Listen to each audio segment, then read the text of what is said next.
Бәріңе сәлем, бұл мен Ақбота. Дәл бүгін осы жерде мен өзім туралы көптеген сұрақтарға жауап беретін боламын. Жеке өмірім туралы, ата-анам, отбасым, барлық сұрақтардың жауабын осы жерде айтатын боламын.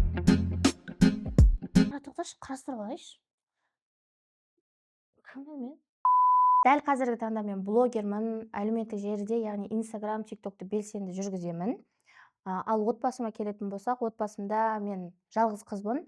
Қазір анам және өзім и ұлым бар.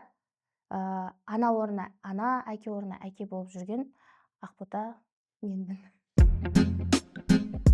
Жалпы негізінде өз өмірім туралы айтатын болсам, мен кішкентайымнан мамамен бірге өскенмін. Себебі мен кішкентай кезімде әкем мен анам ажырасып кеткен. Қазір әкемнің өзінің отбасы бар, өзінің бала шағасы бар.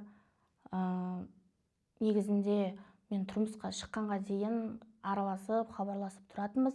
Мен қалай тұрмысқа шықтым, сол сәттен бастап хабар үзілді. Негізінде араласпай кету себебіміз, мен тұрмысқа шығатын кезде папам айтқан болатын, менің ұзатуыма кел.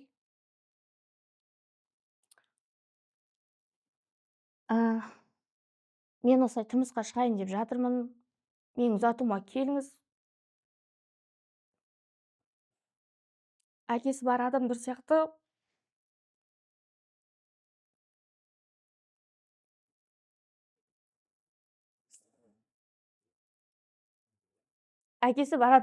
ұзатылғым келді. Бірақ та ол кісі иә келемін деді, уәдесін берді, бірақ жоқ болып кетті. Одан кейін күйеуге шықтым, содан кейін сол сәттен бастап мен үшін өлі адам ретінде санадым. Бірақ та осы жақын уақыттары әкеммен кездескім келді, сөйлескім келді, себебі ұлымды көрсеткім келді. Звондасам телефоны өшірулі. Соңғы сөйлескенімде негізі жүрегім ауырып, инсульт алдым деп айтқан болатын. Сол тірі ме өлі ме білгім келді. Содан кейін сөйлескен жоқпыз. Бірақ мені көреді, ағайын туысқандары, жаңағыдай келіндері жазады, әкең бар, осы жақта, осындай деген сияқты. Ол кісімен мен қаншама рет кездескім келді, өзім қаншама рет талпыныс жасадым, бірақ ол кісіден маған дейін ондай талпыныс болған жоқ. Иә кездесеміз деген сөзбен қатырып кетеді.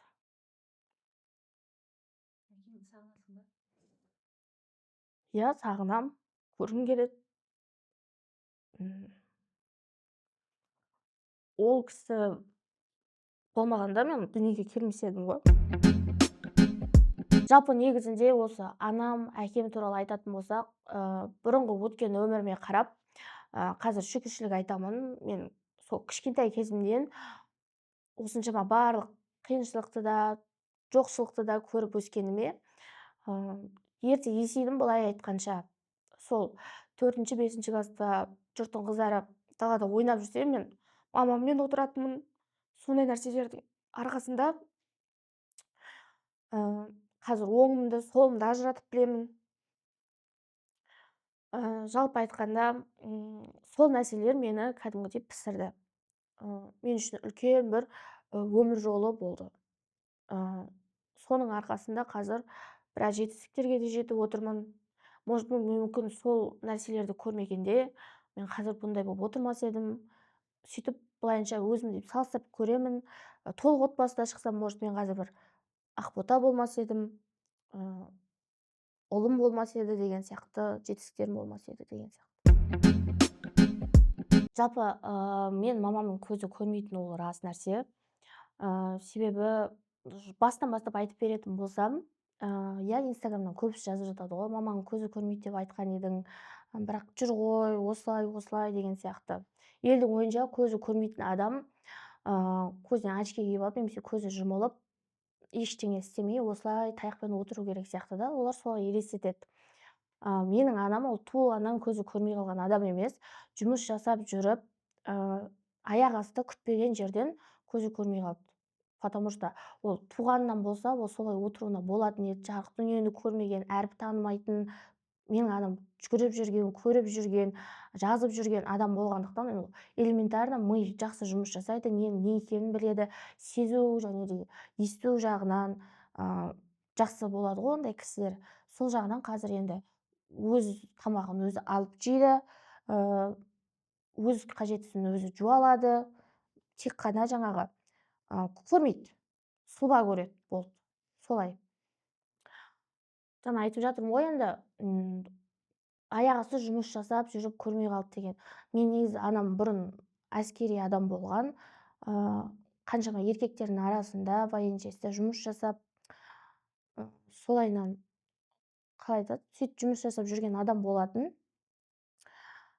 Сол жылдары бір заң болған болатын. Қазақстанда барлық документация қазақ тіліне ауысу керек деген заң қабылданған кезде военчастьта жаңағы бүкіл документация барлығы орыс тілінде болып, аяқ асты біздің мамам негізінде жаңағы бір психолог және де қазақ тілі әдебиет мұғалімі болатын.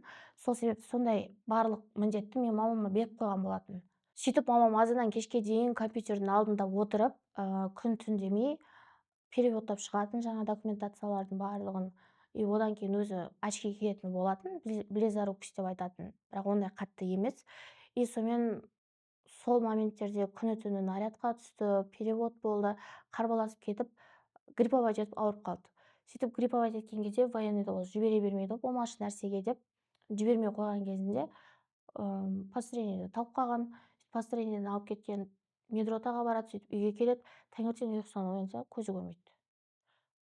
Содан кейін мен ол кезде примерно 4-ші ма 5-ші ма класс оқимын. Сол уақыттар болатын.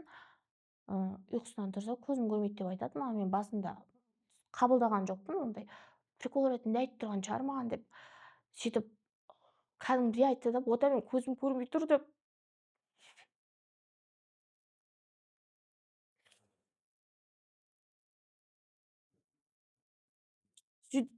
Жұмысына кету керек болды. Жұмысына барды. Сөйтіп жұмысына барып еді, жаңағы бастықтары сразу жіберді. Барып тексерілуге барса, мамама жаңағы справкасын берген ғой, грипптан осложнение деп. Жұмыстан кету керек қой военныйда.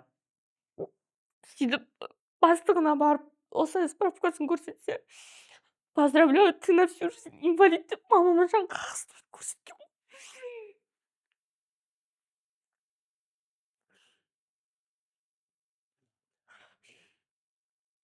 Просто сол сәтте менің мамамды ол қатты сындырды.